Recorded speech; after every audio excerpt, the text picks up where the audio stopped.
Hey everyone, welcome to this episode of the Crypto Leviathan podcast. I'm your host Dalibor. This is Andrew. Welcome to the show. So we're actually recording on Easter, right, Andrew? How's your long weekend? Busy. Just got back from some Easter events yesterday and today. I just came back from lunch with some friends for Easter and was so tired that when I got back to my building, I passed out my car. I couldn't make it up the steps. Oh man, it's always fun. Lots of food, seeing family I haven't seen in a long time. It's always a great time. So what have you Indeed. seen in the crypto markets lately? What's been catching your eye? Okay, so this is something I misread, and the version that I had thought, or how should I say this? What I thought I read was less interesting than what actually happened. So what I thought I read was that the person who bought the original Jack Dorsey first ever tweet NFT, which said something like setting up my Twitter account or something along those lines, he had bought it, I think, what was it, maybe a year ago or a little bit longer. They bought it for 2.9 million USD. And what they tried to relist it for was 50 million USD just recently. And I thought it said that the bidding was going around 280 million USD. I was like, oh, what a lucky guy, right? Like that seems to be the trend of things, or it was the trend of things, that things are just skyrocketing. Turns out I misread it. It was going for $280. Like the bids were around to the $280 mark for the first, I don't know, few days or something like that. Now apparently it's hovering around 10,000 USD. So a lot less than what he paid for, and a lot less than what he wanted. And the guy, I think he's I want to say an Iranian entrepreneur or investor or something like that.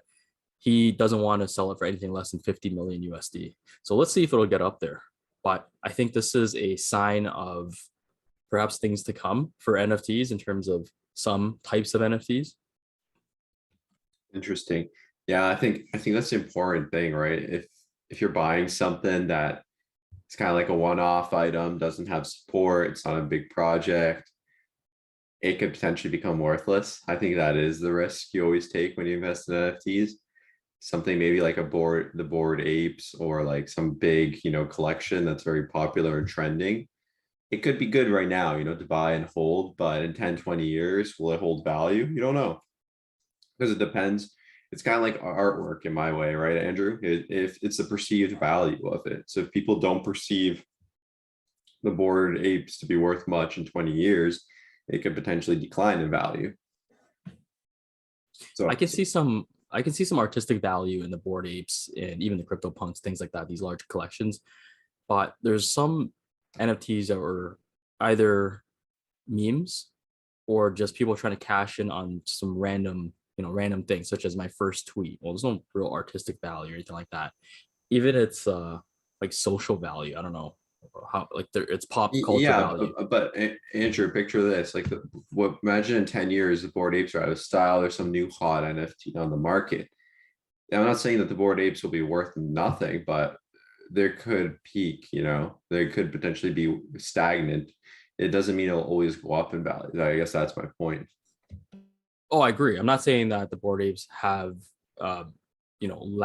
everlasting value guaranteed. I'm just saying it has more so than things that were obviously memes and people trying to cash in on memes, such as the guy who sold an NFT of a picture of a post-it note where he wrote test. He sold it for like $500,000. Do you think that's going to have any value in the future? No, of course No. not. Even the ones that are like the screenshots of the memes from the original meme owner, such as the girl, the fire girl, the little girl who Yeah, I was like a remember that grin. one. That was like 300 grand it sold for, right? Yeah. Do you think you're gonna be able to sell that for 300 grand later on? No. Especially because memes are dated, like I don't know if any memes will ever withstand the test of time because there's so many memes created every day. Um, Yeah, I so remember like the memes like I went through in high school. Like right now, like you don't see them anywhere anymore, right? You have to dig them to find them. so I'm trying to think what other similar NFTs were like that. Um, yeah, the post-it Oh, one. What? um, what other like I don't know. I'm just using this as a comparison. Like we can come back to like some of these meme NFTs, but there was actually a precedent for this. So in like the seven, I think was it the 16th or 17th century, Andrew, where there was tulipomania in the Netherlands, where like 17th century. where people are paying like the equivalent of hundreds of thousands of dollars for like a bouquet of tulips or like tulip bulbs of a specific color, right? It's like these things inherently weren't worth that much money, but people were just crazy over them because there were no new plant that was introduced to Europe by the Dutch, and everyone wanted to have them. You know, the wealthy wanted to have them, the poor wanted to have them, everyone. So it exploded in value significantly, where it became ridiculously overpriced. Yeah, it was called Dutch Tulip Mania of 1637. I'm trying to find what the most expensive tulip that ever sold was.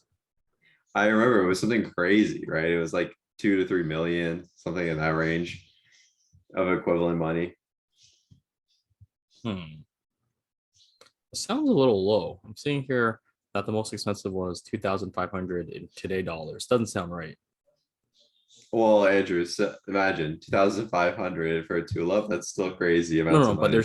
they're saying adjusted for inflation for today. Okay. Let's see if I can find the it was called the Semper Augustus. Um okay, here we go.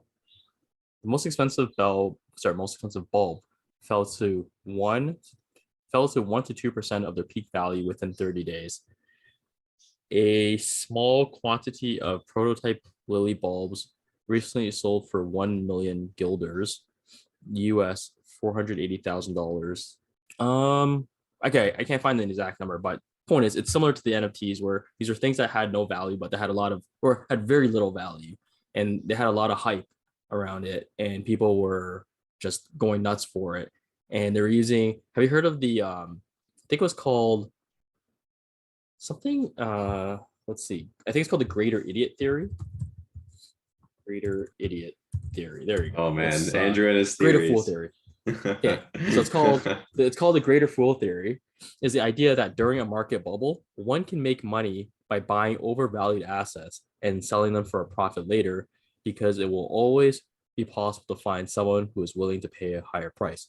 You're always The theory is that you'll always find a greater fool than yourself, but Interesting. there will be a day where the person holding the asset will be the greatest fool, and that person will have no ability to resell that overvalued asset. So I feel that perhaps for some NFTs we're at that stage.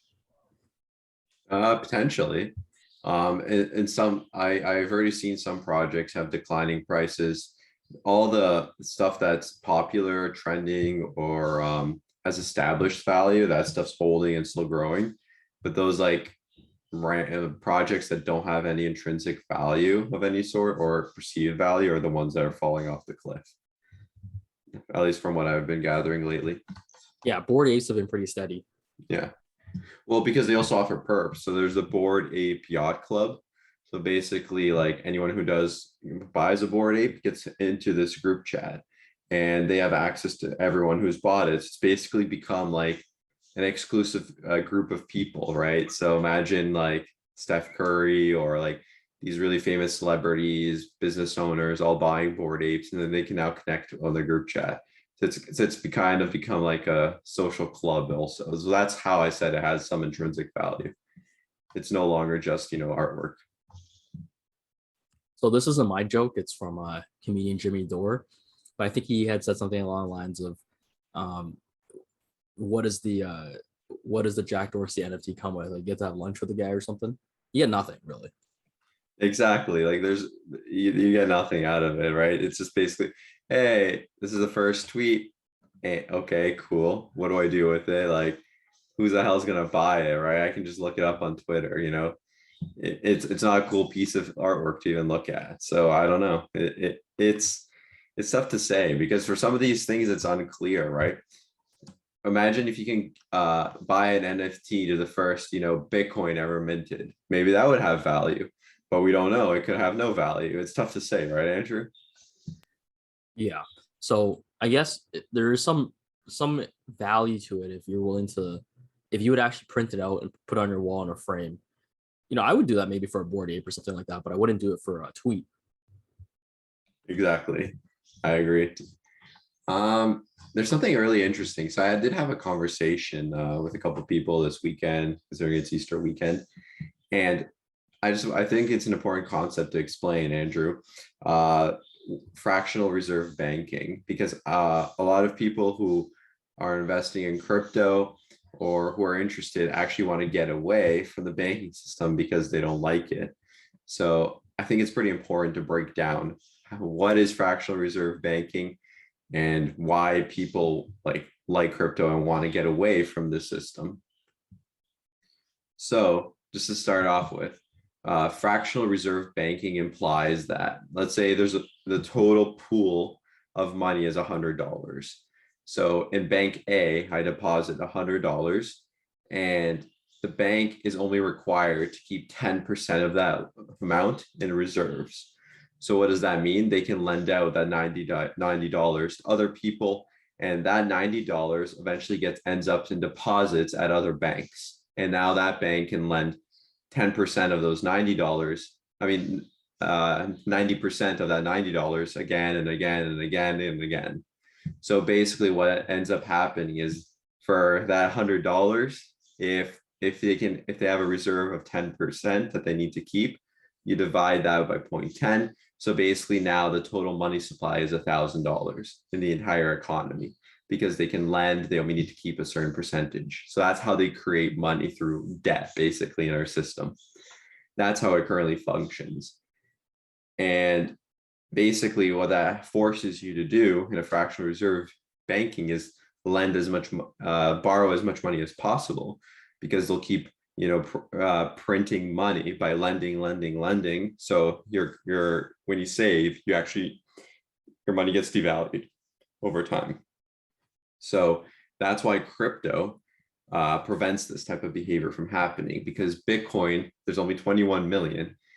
Yes, they could probably make up some sort of scheme where they could, lend, but inherently there's only 21 million of them. The money supply could increase, but they'd have to revamp how Bitcoin functions currently, because it's on the blockchain and how it works. Lending that way wouldn't really function. So that's one of the reasons why crypto is popular. And another reason why fractional reserve banking is really disliked by people in the crypto space is, picture this: when the central bank loans money to banks, that's how now the money supply has increased. So let's say $100 billion, the central bank has loaned to all the banks in Canada. That doesn't mean that the money supply only increased by 100 billion. That 10x that's $1 trillion now of new money, because they can lend it to other people. And this is the thing I think it's even more shocking to you, Andrew, and to me, is when I looked it up, Canada has no reserve currency limit, zero. So technically, they wouldn't need to keep any reserve in their balance if they didn't have to. Don't you find that absolutely shocking? What would be a healthy dollar amount or percentage?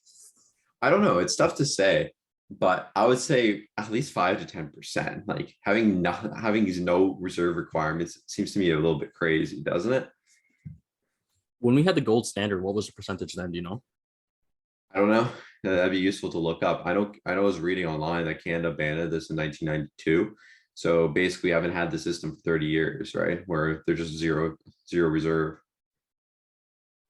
So in a system and how interesting is it? When was the last time Canadian housing corrected significantly? In the 90s, 1994. So we haven't had a correction since the system was implemented. Meaning what? Meaning it's due, that we're overdue. Meaning that system, that reserve balance may have something to contribute to that, because since then we haven't had really a big correction, if any. So let me ask you a question then. If we were using, Peter Schiff is all about going back to the gold standard, silver standard, and we were using, like, say in Roman times, gold and silver coins. Mhm. So let's just say 1 ounce gold coins, 1 ounce silver coins. Yep.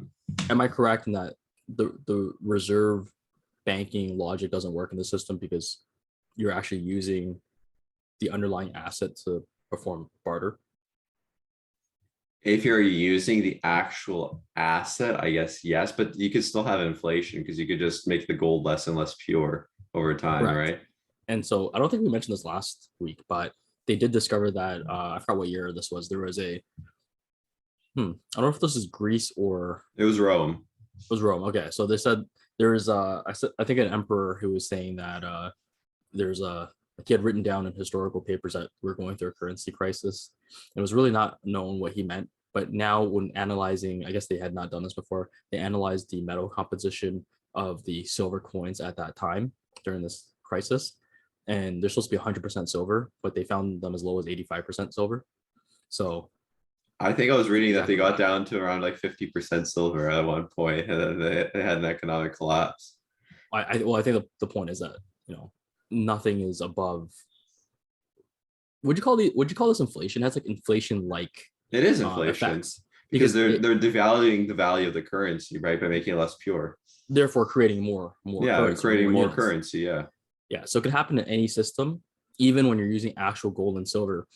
The other way that they used to do this was coin clipping. So if you ever look at the circumference of a quarter or some kind of coin, usually a quarter, I think, they have these little like notches. Mhm. It's to show that you haven't been clipping it because back when coins were perfectly smooth and round, um, in Roman times and was pure gold or silver, people would clip, like or shave little bits off the edge and use that melted down to create new coins. So you'd have a coin that's supposed to be like say 1 ounce. Now it was zero point 0.9 ounces or whatever. But then you have in circulation extra coins. So it can happen in different ways. And actually, I watched a documentary a little while back, and it was just about money in general. And they're saying how I don't recall what year Marco Polo was alive. Do you? 1300s, I think, somewhere in that range. Nice. Okay. So he had visited China, and China had invented paper money. And so prior to paper money, they had been using metals, precious metals, and otherwise. And that's why the Chinese money has, or at least the coins. I don't know if they even have coins now or in real life anymore, but they used to have a hole in like a little hole in the center of the coins because the wallets back then used to be a rope, and then you would just put the coins onto the rope. But people found it tedious to be carrying all these coins on a rope. Likewise, if you're carrying coins in a sack or something like that, it would still be, depending on um, the market and the value of these like metals using the coin, you could be carrying a lot of coins. So they decide to do kind of a fractional reserve banking system where the bank will hold your metal coins and then issue you a paper certificate that that could be exchanged for the amount of coins, right? Yeah, So it was paper money backed by metals and or precious metals. But then some genius in the banking system realized that we don't need to keep as much metal money in the bank to back up the paper. You don't, or at least you don't need to back it up 1 to 1. You can do, for every 100, I don't know, dollars worth of banknotes, you could have less and less, right? It could be 50%. It could be, 10%. Who knows, right? It kept going lower and lower until the same thing happened there, where their system briefly collapsed before they switched back to a metal, like a pure metal standard, and then they did that for the next several hundred years. But before they realized the error of their ways, Marco Polo had only been there briefly to witness the initial, um, you know, I guess success of the paper money, and then he had brought that back to Europe and said, well, "Look at these guys; they have this paper money idea. It's a great idea," and it started blooming in Europe, not knowing that it had failed in China. interesting. Hey, but China has a system too now again, so it's tough to say. Going full circle then again. They were the last to jump on board back onto paper money, apparently, Yeah. or back to like a fractional reserve type system. So, But picture this, Andrew. Could you foresee any ways that Bitcoin could also have this inflationary issue? well, not Bitcoin specifically. Well, maybe, but Ethereum can, and so can Dogecoin and the other coins, right? Because each one of them has their own rules, and some of them can have unlimited amounts, such as Ethereum. This is the way I foresee it, Andrew. I think there could be inflation in Bitcoin, and specifically for this reason, um, because we're seeing a trend of centralization of Bitcoin. What's to prevent them from fixing the fees of Bitcoin, right? So we could have inflation where they just constantly raise the fees over time. That way, Bitcoin's value does go up over time because they just collect more and more fees. Inherently creates inflation now of the value of the Bitcoin. Does that make sense? Um, would it increase the value of the coin? Well, because they're constricting the supply artificially. Yeah, I don't know. It's hard to say for sure because the other thing about crypto is that there's so many variations and there are other coins being used for transactions. And if you piss off people too much, they'll just switch. They can easily switch to another platform. Like so if we were talking about Venezuela last time. In Venezuela, I thought they would have naturally went to Bitcoin. And I'm not saying that the people there don't use it, but they use a variety, including the one that was mentioned in the news specifically was called Reserve. They use those for the transactions because they don't trust their government issued fiat currency. So, Bitcoin doesn't have to be dominant. Bitcoin's great, but if there's features that are implemented that make it less than ideal, then people will switch. And another thing I'm thinking about, have you heard of the Lightning Network? Yes. So essentially, it's a layer 2 solution on top of Bitcoin. And the way and there's some people who are concerned because there's delays in between transactions, right? So let's say the reason why it's cheaper to transact on the Lightning node is because they pool a bunch of transactions together and then do it once on the layer 1 chain. That's how they save money essentially, right? Each node holds a bunch of transactions and then they go through on layer 1 later on. So picture this, Andrew. You could potentially now on the Lightning node, because there's that lag time, right, between the Bitcoin layer and the Lightning node, they could introduce more supply because you could potentially, send more money than there exists on the blockchain because it's a layer 2 solution. So there is ways you could actually implement inflation in these systems. I just think people haven't thought that far ahead because it's a new concept, right? It's a new type of technology. But because of that lag time, that delay, you can be sending more money than it exists in the system. So is this similar to the way Matic works? Yes, same thing, Now, exact same concept. I think these layered solutions could potentially be inflationary for that specific reason. won't these be corrected when the bulk order happens on layer 1? It could, but you could extend these times later and later and later and later, right? So if you extend these durations for long enough, doesn't that generate an increase in money supply then in theory? If you extend it indefinitely, but Yeah. what's the incentive to run a node and what's the penalty if you fail as a node? Well, usually you have to stake to run a node and then you lose your stake. However, you're technically still fulfilling these transactions. You're taking a smaller cut of the fee, right, compared to the Ethereum network or Bitcoin. So the incentive here would be you're still processing them, but as a network, if they delay it long enough, there's going to be more money circulating in the system that's not going back to the second layer. Not back to the first layer, which would be Ethereum or Bitcoin. We'll have to look into this, but I feel like something like this has already happened. I think I read something briefly that there were some issues. Yeah, exactly. But you do see where my concern is, right, with this? Yeah. So that's where I see potentially inflation happening in crypto, where these layers are building on top of each other that are causing more inflation. Well, you can think of it as layers on top of, like, say, silver. So there's Yeah. only so much actual physical silver in the world, but you can buy silver certificates. You can buy like ETFs and all these other products. But if you actually add up the amount of ounces in circulation on the exchanges in paper form, Mhm. I think it far outpaces the predicted amount of physical silver that exists. So, I mean, I guess some of it could account for like future silver that hasn't been mined yet. So I don't know. Maybe it's less than all the silver that exists in planet Earth. But things like this happen anytime you have something that's representing something and it's not the actual item. Exactly. Yeah. And that's where Matic and the Lightning Network is. It's representing the Bitcoin or the Ethereum, right? But it's not necessarily the real deal. So that's my theory. I think will be put to the test for the next couple of years. but I suspect those things will be inflationary. I know that when I do transactions on Ethereum, I can choose, often cases, I can choose Matic. Mhm. When you're doing Bitcoin transactions, I guess they do ask you that your wallet or your exchange should ask you that as well, right? Yeah.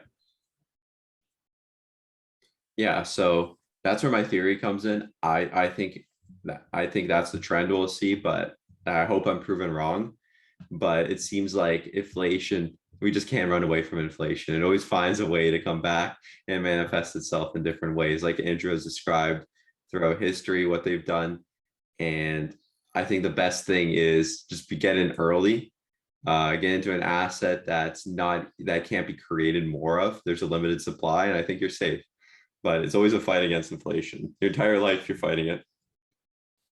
Unless we go back to the barter system and rely on double coincidence and bring your actual horses and your eggs and your bars of gold and all that kind of stuff to the market. Oh God, could you imagine? It's like, hey, I want to eat you're a fisherman, Andrew, and I'm a woodcutter, and then you're like, here's some wood for fish, and you're like, I don't need any wood. I want milk, and I have to trade some, and then I have to go to the farmer who has a cow, and he's like, I don't need any wood. I want like nails, and I have to go to the blacksmith, and he's like, yeah, here's some nails. And then I go to the farmer, get the milk, and then I come back to you. That system doesn't make sense.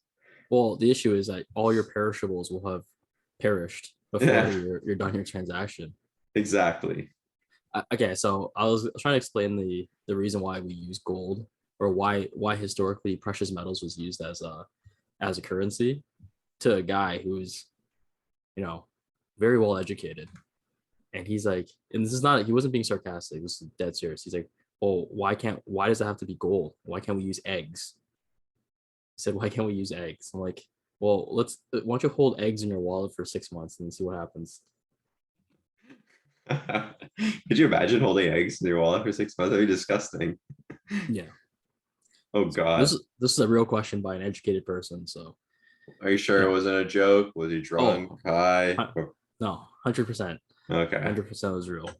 So, because he was sitting there thinking, like after I told him about why you wouldn't use eggs, he was sitting there thinking about it for a little while. Wow.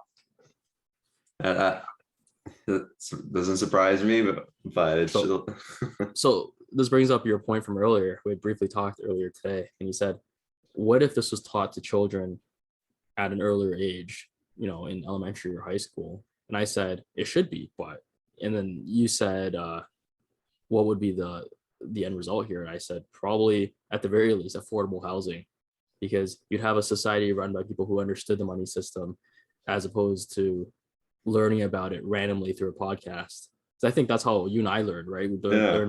We didn't learn about it growing up. We learned about it later in life as adults, either watching a documentary or a podcast, or from someone else, right? But not through the formal education system.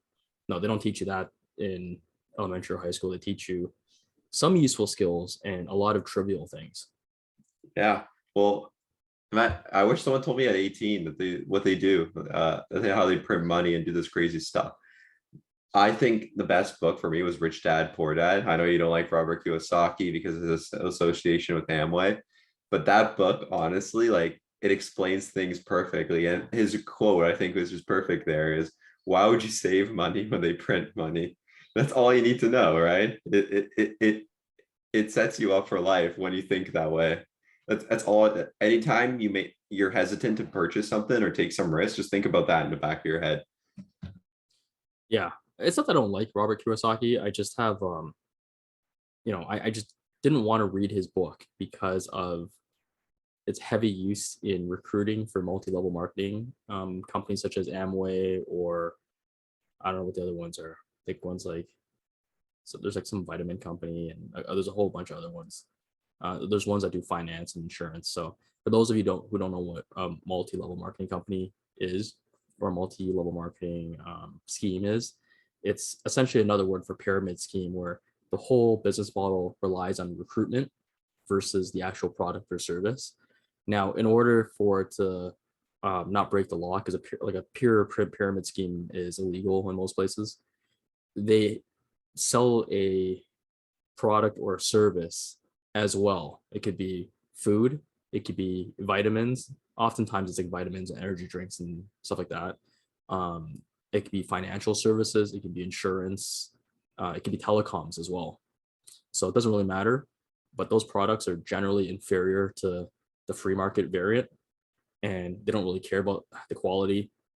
Their whole process is to tell you about how much money you can make and sell you this dream, and to recruit you and get your membership fee, and to constantly and get you to buy the stuff that they I don't know, like coerce you into buying and make you believe that you can sell and make a profit. And then ultimately you start recruiting more and more people, which are typically friends and family, and the membership fee and then the product purchase fee, which ends up staying inside the pyramid and being consumed by the next level of, like, it's never consumed by the general public. It's either consumed by you or your family or your friends, and that money just keeps moving up the pyramid. And so whatever the product or service might be. So anytime you go to one of these like recruitment events for that, which, you know, someone tried to recruit me, they typically approach you in a, just in public. It'll be a stranger approaching you, complimenting you about, you know, how you look like a smart guy or whatever, and they bring you to these events, and they give you excerpts from that Robert Kiyosaki book, which is great advice. It's just I don't like the fact that he lends his name to these, because I imagine for them to use his book constantly, they must be paying him a fee or something. So I find that he's a little bit of a sellout because of that. Now, if I wrote that book and some MLMs came to me, would I do the same thing? Perhaps. So I can't really blame him completely, but that's the reason why I don't read his books or follow him. That's fair. I think so. I think he has very good advice though, because the premise of that book is you need to work yourself and invest in assets. That you don't want to work for money for other people. That's the premise of the book, generally speaking. But you are right though that it has been abused by multi-level marketing companies because they prey on people's ability to improve their lives. So they pinpoint specific things from that book that benefit them. He's right, but his message is the complete opposite of what the MLMs or multi-level marketing companies are trying to set up here. Well, they're selling you at a business in quotes, right? You're your own entrepreneur, but you're really not. You're just an employee in this pyramid scheme. You're worse than an employee. You have no rights, and it's not really your business. It's just it's half. It's like a mixture of a franchise, your own business, working as an employee, and with a little bit of indentured servitude. All right. Well, we've gone way off topic, but keep going. I'm not a big fan of John Oliver. I do find him funny at times, but he had an episode about multi-level marketing. I never checked his math to make sure if this actually adds up, but they always say something like, if you can recruit 10 people and those 10 people can recruit 10 people, you'll become a millionaire or whatever, right? Or I think it might have been 5. You recruit 5, they recruit 5 or whatever. And then John Oliver's team did the math, and if you just go by that logic, I think after 15 layers, you've exhausted the human population or something along those lines. So the model doesn't work. And it only works if you're like the first couple like generations in. After a while, there's no money to be made. And then now you're going to rely on just a new variant. So I know there's one that I saw a little while ago. It's called Sensi, and they were just selling like home products like dishwashing detergent and like things like that. So every once in a while, a new one pops up, and that gets really big, and people jump on that. And then you also rely on just new people being born every day. They say like a sucker is born every day. Yeah, I've heard that saying many times. Yeah, that's the only reason MLM survives to this day is because of like new people being born and hitting like the age of consent. Oh, what a world we live in. That's all I can say. Yes, but that was very off topic. Just anytime MLMs come up, I like to rant about them a little bit. Yeah. Well, I still think it, regardless of this, I think going back to the point why we've explained how the money system works is because crypto is in some areas an escape from that, specifically Bitcoin. Ethereum, not really. It's still inflationary in nature. Some people argue, oh, they've taken steps to reduce the money supply because they're burning money every time it transacts, but they're still net printing money technically every month in Ethereum. Dogecoin, same thing. The only true like two cryptos I would say, Andrew, that are not printing money is like Litecoin and Ethereum and Bitcoin. There might be a couple of other outliers, but generally speaking, those are the two have a fixed supply of crypto. Everyone else is just constantly printing. So basically they are just like fiat, the other ones. They just have for different features. Yeah, and they're not backed by government. They're backed by nothing in this case. And there's also, I don't know if there's a term for this. I like to call it inflation of variation. So instead of not just each coin having a growing supply, but now you have a growing supply of different types of coins or different names of coins. So I don't know what the total market cap of all the crypto is, but it's quite large. And I think there's like what 20,000 types of coins now. It increases every day, right? Because making a fork of any coin is super easy. But I think the important thing here is that with traditional like banking, the government controls the rate of supply increase. Here, you can have millions of new coins come out, or the supply of the coin can be released. So you can have multiple inflationary mechanisms here. It's really interesting that not just you don't just have the free market, but now you have a free market decision as to which currency is best. And think about this, you can have a governance board as well. Imagine Ethereum could be like, oh, we're going to inject stimulus into the Ethereum. They're going to create 100,000 new Ethereum to lower the price. They could easily do that. Why not? Right. So there's no oversight. I can't vote these people out for Ethereum. Right. If I don't like what Ethereum is doing as a project, I have to take my money and put it elsewhere. Right. So it's an interesting dynamic, right? Because yes, the free market is doing these things. Yes, I might have competitors, but imagine if my business is built now on Ethereum and Ethereum starts messing around, creating massive amounts of inflation. Well, I'm kind of screwed. My entire platform is there. I need to now migrate my platform to another coin. So because like as a business, focusing on a specific coin, I don't think is the right strategy anymore in crypto. You have to like diversify. So I think OpenSea realized that. They were on Polygon Matic. They're mostly on the Ethereum network, but they were probably like, oh crap, we don't want to be dependent, on the Ethereum network in case they do any shenanigans. That's why they started diversifying to Solana and other coins, is strictly for that reason, is relying on one of these is much different because the government has a vested interest, right? At the end of the day, as much as we criticize the government, Andrew, they are responsible to their shareholders, which are the people, because politicians need to win re-election, right? And they're not going to destroy the money supply or mess up the economy like crazy because they want to get re-elected, right? I think that's a reasonable assumption. Do you agree? So for those who don't know, there's a economist named Thomas Sowell. I want to say he teaches at Stanford. I'm not sure if he still teaches because he's 90 years old. And he went to, I think he went to Harvard for his PhD. So very, very brilliant guy, a lot of wisdom. His best quote, in my opinion, is politicians have two priorities. Priority one is to get elected, and priority two is to get reelected. If there is a priority three, it's so far behind that it might as well not exist. I might have been paraphrasing a little bit there. That's a great quote, though, regardless. He's a smart man. Yeah, but essentially, because government is in the business of getting reelected and staying reelected, like Andrew says, they're not going to do crazy things that are going to ruin the money supply. However, the inverse argument is if the free market was in charge of this, they'd be willing to make decisions that the government is not willing to make. So take what you want from that. I still think at the end of the day, having private individuals or private corporation being in charge of our crypto, they will act in the interest of their own profits, not in the interest of the community. So I think that's an important distinction. The government will again act in the interest of getting reelected. So what's the bigger pro or con? I don't know. Andrew, what do you think? Sounds like you're saying let's go back to barter. No, I'm just saying there's pros and cons to those systems, right? I just don't know if the cons of having a private entity outweigh the cons of a government backed private crypto currency. I don't know if there's if it's inherently better or worse. That's what I'm trying to say. I don't know either.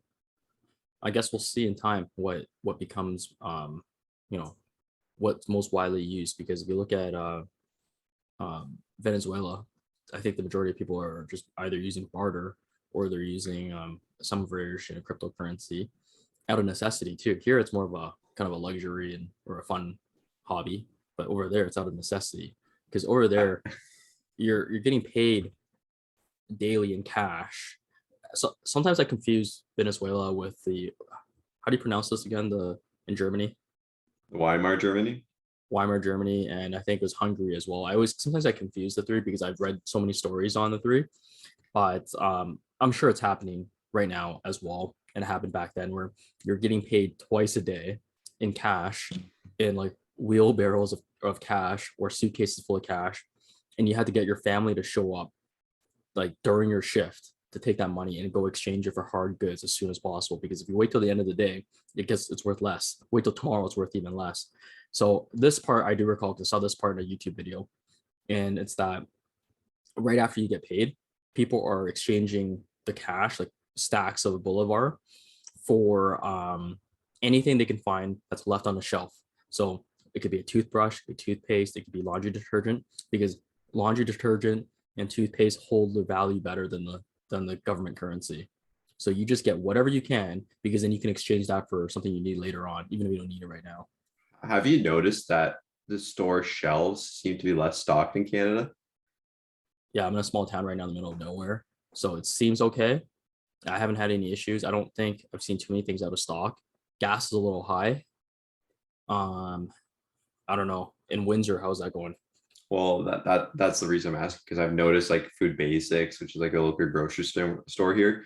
Man, it seems like it's picked clean in some cases, right? There's like a lot of items missing. You can't find stuff. So my mom was trying to make a specific meal, and then we're looking for bean sprouts. There's nowhere to be found, right? It's I don't know. I think some people are just panicking because of inflation, but let's be totally honest, like 6% inflation is high, but historically it's not that high, right? 6% is, I think most inflation was somewhere around 3 to 4% mark. So it is a little bit of a historical norms, but not extremely.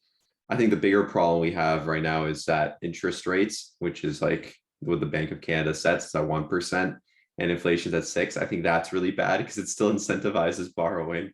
Because as long as borrowing interest rates are way below inflation, it still makes sense to take on as much money as possible.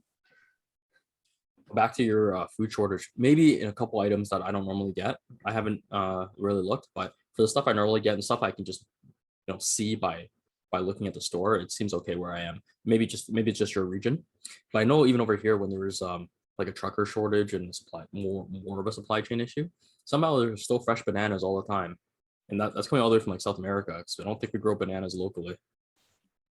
It could also be coming from Asia somewhere, or like the South America, but who knows? But going back, how this all relates to crypto, um, the the challenge of trying to protect yourself from inflation is ongoing, right? Inflation's constantly changing.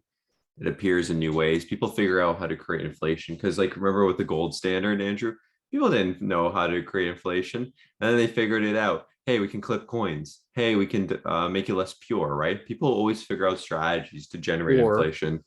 or use paper certificates, which is what the I think the U.S. dollar bill was originally, which is like a coupon, right? So that could be redeemed for gold. Mm-hmm. You don't have a one for one redemption. Well, sorry, not for one redemption rate, but the amount of paper that can be used to redeem far exceeds the amount that is redeemable. And so that happened in China several hundred years ago, and it happened decades ago in like the even under the gold standard that happened because people weren't carrying gold coins around; they're using paper. Exactly. So with crypto, can the same thing happen? Yes. We just need to look for it. It's probably going to happen in different forms because it's a new technology. I suspect people will still figure out how to do it with people not knowing subversely that they're not doing it. I think my prediction is these layer two solutions are going to be the way they're going to do it. But I guess time will tell whether we're right or wrong. So that's why I'm doing this, because I think it's important to know. Just because you're investing in crypto doesn't mean you're safe from inflation. You always Found a have to be solution. what? I said I found a solution. Sorry, What? continue. Yeah, but that's basically the point. You always have to be proactive. You always have to be studying this stuff. Um, don't buy through the Lightning node. Maybe actually own the Bitcoin on the actual network, layer one. Pay the fee. Don't skimp on the fee. Own that actual asset. That's probably more likely than using a layer two solution. Same thing if Ethereum. If you're buying it on Polygon and holding it in Polygon, that may be inflationary because, like I said, the money supply may be bigger there. So that's at least my theory. You guys who are listening, think about it. Maybe I'm wrong. Maybe I'm totally off, but that's my opinion on it. So it's interesting that we talked about this today because I never really considered layer two and layer one like gold and then paper gold, uh, or like a hard asset and like a coupon to redeem it. That's what it is, right? That's what it And if you is. just Yeah, and if you that's just exactly. if you compare it to just history, the layer two has always exceeded in supply layer one. It's always been that way. That's the way I'm looking at it, right? And then like Technology might make it more difficult for that to happen, but it just how it's a layer two solution. You could easily manipulate it, like the ways I described, right? so. But back to what you're saying for your advice there, I would say yes, except if it was a very small quantity. If you're only sending like the equivalent of a few dollars worth, then maybe use layer two because the fees can make that transaction not possible. And secondly, it's a small amount. So if you lose it, you don't really care as much. So if it's like, if I'm sending you like $20 worth of Matic or not Matic, sorry, Ethereum on Matic or Bitcoin layer two, maybe we'll risk the layer two because it's $20 and the Ethereum fee is more than likely going to exceed that. I'm not going to spend $40 to send you $20. And this is why I picture even more dangerous. What if you build a layer three on top, a layer four, layer five, layer six? This is possible, We right? were looking for a project this summer. That's what we'll do. So my solution is you go back to the gold standard, but if you just use gold coins, right? The issue is, well, they can be clipped. So and diluted and purity. right. So I was gonna say, well, if you use a gold standard, they didn't really have like accurate scales back then. So we Yeah. both carried scales. You can avoid the clipping issue because you can really just use like a gold powder. But it's hard to avoid the dilution issue because you're not going to carry all these complicated sensors on you to scan your coins. I could put it directly in the middle, make it the same amount of weight, and how you're gonna know? So that happened. I read an article. It happened in China several months ago. I think it was in 2021. It happened. There was a company. I want to say it was a jewelry company or something like that. They had borrowed a lot of money from a bank or a couple banks, and as collateral, they put up a lot of their gold. They put gold bars in a vault as collateral. Then someone did an analysis of the gold and turned out they're all full of copper. It was just copper with a thin layer of gold on top. But these apparently had gone through like multiple levels of verification. So someone in the process was in on it. Who knows? But who like the bank is saying that it's the debtor's fault, that it was the jewelry company's fault. The jewelry company is saying no, the bank did it. No one knows, right? The insurance company is saying, oh, we don't know, but the insurance company's on the hook for it. So who knows? It can happen anywhere, right? But my solution is that you transact in atoms of gold, and so we need to find a way of sending atoms of gold between each other using some kind of machine that we'll invent. So you can't. It's hard. You can't dilute a gold atom, and it's also its mass and all that is very precise. Yeah, but there's still inflation even in gold, right? Because I can mine more gold.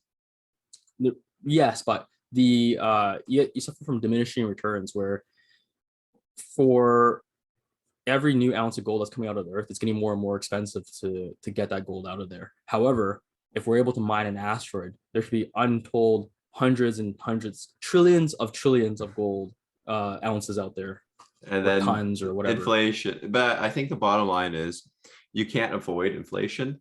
Uh, Whatever you do, will be inflation. You have to invest in assets that minimize how much value you're losing to inflation. Do you think that's fair to say, Andrew? Yes. Can we somehow make a system where we transact in real estate only?